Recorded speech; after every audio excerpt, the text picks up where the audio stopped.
എല്ലാവർക്കും എൻ്റെ യൂട്യൂബ് ചാനലിലേക്ക് സ്വാഗതം. ഇന്ന് നമ്മൾ ടെറസിൽ ബന്ദികൃഷി ചെയ്യുന്ന ഒരു വീഡിയോ ആണ് ചെയ്യാൻ പോകുന്നത്. ആദ്യം അതിലേക്ക് ആവശ്യമായ മണ്ണൊരുക്കാം. അതിനായി മണ്ണും ചകിരി കമ്പോസ്റ്റും ഉണങ്ങിപ്പൊടിച്ച ചാണകപ്പൊടിയും എല്ലുപൊടിയും വേപ്പിൻ പിണ്ണാക്കും ഇതെല്ലാം കൂടി നന്നായി ഇളക്കി യോജിപ്പിക്കുക. ആദ്യം അതിലേക്ക് ആവശ്യമായ മണ്ണൊരുക്കാം. അതിനായി ഞാൻ ഇവിടെ ചകിരി കമ്പോസ്റ്റ് മണ്ണ് കുറച്ചെടുത്തിട്ട് അതിൻ്റെ കൂടെ ടെറസിൻ്റെ മുകളിലായതുകൊണ്ട് ചകിരി കമ്പോസ്റ്റാണ് ചേർക്കുന്നത്. മണ്ണും ചകിരി കമ്പോസ്റ്റും ഉണങ്ങിപ്പൊടിച്ച ചാണകപ്പൊടിയും എല്ലുപൊടിയും വേപ്പിൻ പിണ്ണാക്കും ഇതെല്ലാം കൂടി നന്നായി ഇളക്കി യോജിപ്പിക്കുക.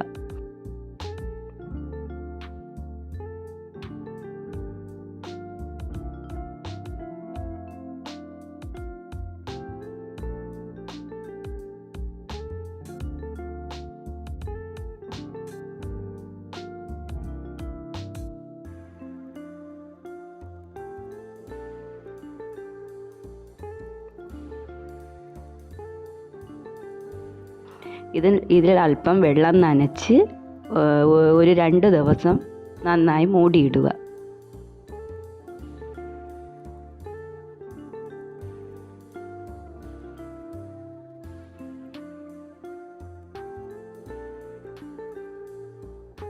ഇന്നലെ നമ്മൾ കൂട്ടിയിട്ട മണ്ണ് മിശ്രിതം നമ്മൾ ഒന്ന് നന്നായി വെയിലത്തിട്ട് ഉണക്കുക.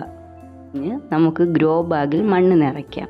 ഇവിടെ ഗ്രോ ബാഗിന് പകരം ഞാൻ നമ്മുടെ സിമൻറ്റ് കവറാണ് എടുത്തിരിക്കുന്നത്. ഗ്രോ ബാഗിനാകുമ്പോൾ കുറച്ച് പൈസ കൂടും. അപ്പോൾ ഗ്രോ ബാഗിൽ നടുന്നവർക്ക് അങ്ങനെ നടാം, അതല്ല ചട്ടിയിൽ നടുന്നവർക്ക് അങ്ങനെ നടാം. ഞാൻ ഇവിടെ ഇപ്പോൾ സിമൻറ്റ് കവറാണ് എടുത്തിരിക്കുന്നത്.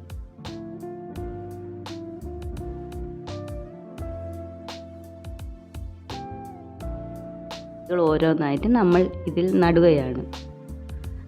ജമന്തി തൈകൾ നട്ട് 10 ദിവസം കഴിയുമ്പോൾ നമ്മൾ ഇതിൻ്റെ തലപ്പൊന്ന് കട്ട് ചെയ്ത് കൊടുക്കണം.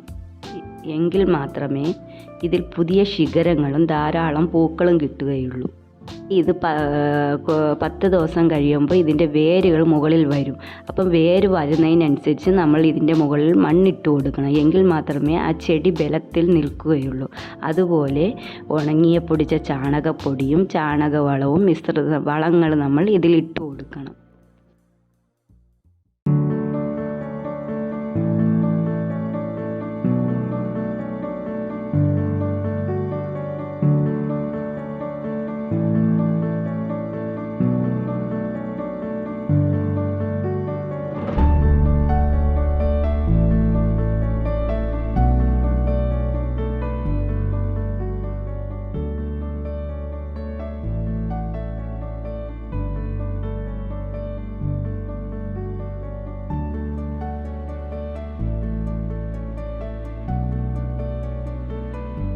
വീഡിയോയിൽ നമുക്കിതിൻ്റെ 2ാം ഭാഗം കാണിക്കാം. ഇത് വളർന്നതും ഇതിൽ മൊട്ടിട്ടതും പൂവായതും അത് കാണുന്നതിന് വേണ്ടി നിങ്ങളെല്ലാവരും ചാനൽ സബ്സ്ക്രൈബ് ചെയ്യണം, സപ്പോർട്ട് ചെയ്യണം.